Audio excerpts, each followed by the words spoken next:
तो प्यारे बच्चों, मैं फिर हाजिर हूँ एक नई कहानी लेकर। इसका नाम है तारे। तारे हमने देखे आकाश में होते हैं, तो चलो सुनते हैं इस कहानी को भी। गर्मी का मौसम था और रात को मुन्ना अपनी माँ के साथ छत पर लेटा था।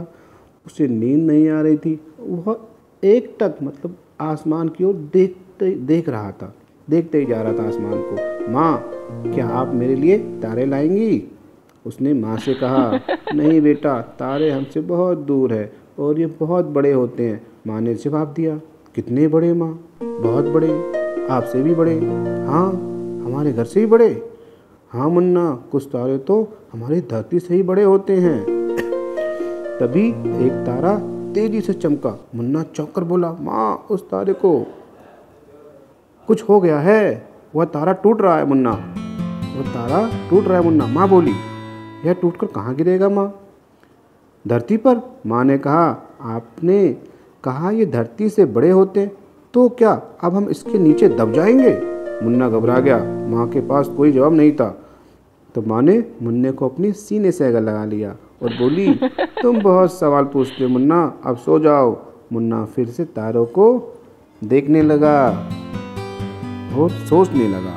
तो कैसी लगी प्यारे बच्चों तारों की कहानी? तो क्या आपको पता है तारे धरती से बड़े होते हैं? तारे हमसे कितनी दूर होते हैं, कितने बड़े होते हैं? मुझे कमेंट करके ज़रूर बताएं।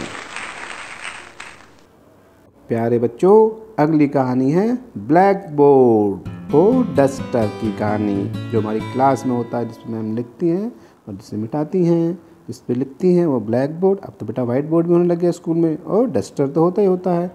तो चलो सुनते हैं ब्लैक बोर्ड और डस्टर की कहानी। अंधेरे सीलन भरे कमरे में एक ब्लैक बोर्ड और एक डस्टर एक दूसरे से बातें कर रहे थे। डस्टर ने ब्लैक बोर्ड से कहा, मुझे लगता है कि हम दोनों हमेशा के लिए इस अंधेरे कमरे में ही रहेंगे। ब्लैक बोर्ड ने गहरी सांस ली और जवाब दिया, हाँ भाई, मुझे भी ऐसा ही लगता है। मुझे डर है कि एक दिन यह सीलन हमें खा जाएगी। डस्टर ने शिकायत की, हाँ दोस्त, वे तुम्हारे अक्सर रंगते थे और मैं तुम्हें साफ करता था। डस्टर ने ब्लैक बोर्ड से कहा, हम बहुत कुछ करते थे जब यह एक डिजिटल बोर्ड नहीं था। आपको पता है कि आजकल क्लासों में डिजिटल बोर्ड भी आ गया है। 100% सही कहा दोस्त तुमने, ब्लैक बोर्ड ने कहा। ऊपर के कमरे में शिक्षक अपने छात्र को पढ़ाने में व्यस्त थे और वे डिजिटल बोर्ड का प्रयोग कर रहे थे। अचानक बिजली चली गई। अब क्या करें, सब कहने लगे। तभी सबको याद आ गया।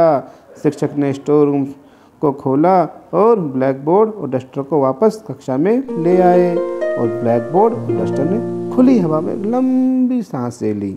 और पुराना हमेशा शुद्ध सोना होता है। उन्होंने एक दूसरे से ऐसा कहा कि पुराना हमेशा शुद्ध सोना होता है।